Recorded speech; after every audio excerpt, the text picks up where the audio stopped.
How much time do you spend reading every week as opposed to writing? Oh boy, what a great question.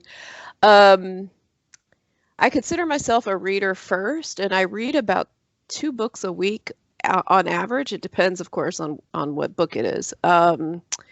So I would say I read 2 to 3 books a week. And writing, it really depends. If I'm really in the middle of a project, um, I can spend a few hours a day writing, but I don't really keep a set schedule. I just kind of like go when the spirit moves me.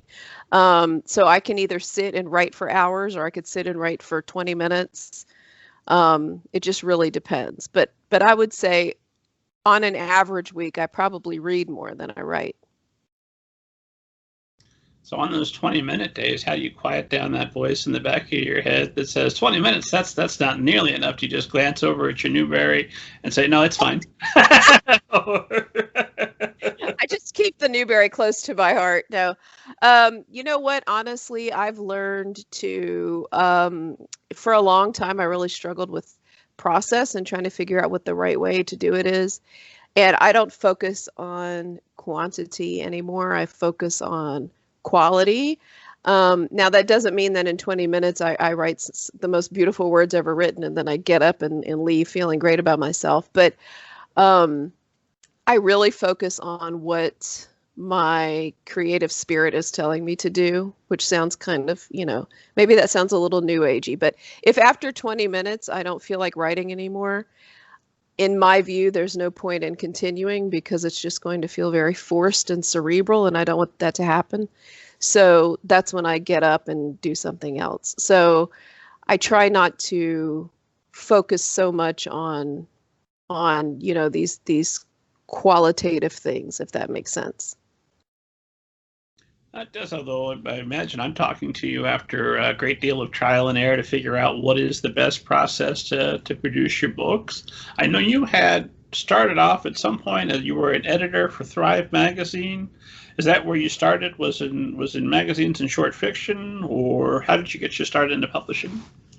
So I started my professional career as a journalist, and then I moved on to as a newspaper reporter, and then I moved on to Thrive magazine, and then I was a corporate copy editor before becoming a full-time writer and teacher. And during that time, I was writing fiction, all throughout that time.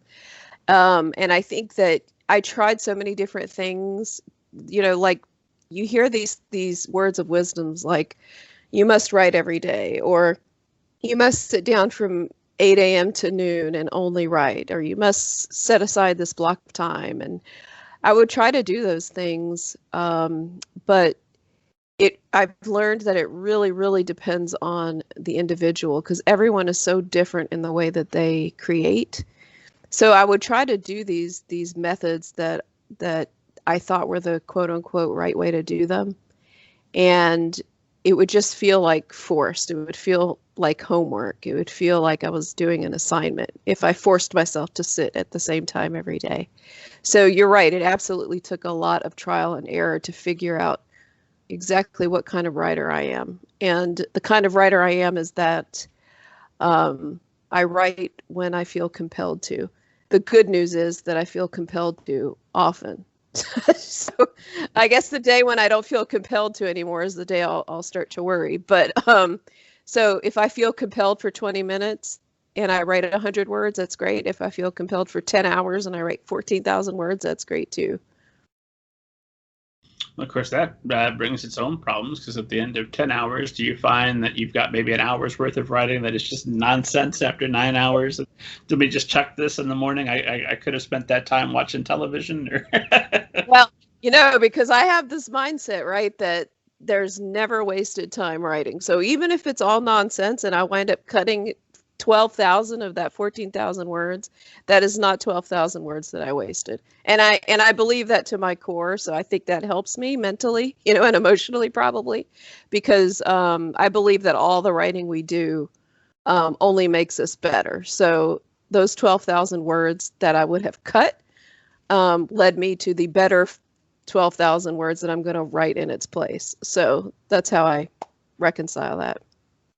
That is extremely inspirational. I'm stealing that for my next workshop. I'm going to pass it off as an original thought. Please do. Please do. You have my permission. No, my students listen to the show. They know where I get my stuff from.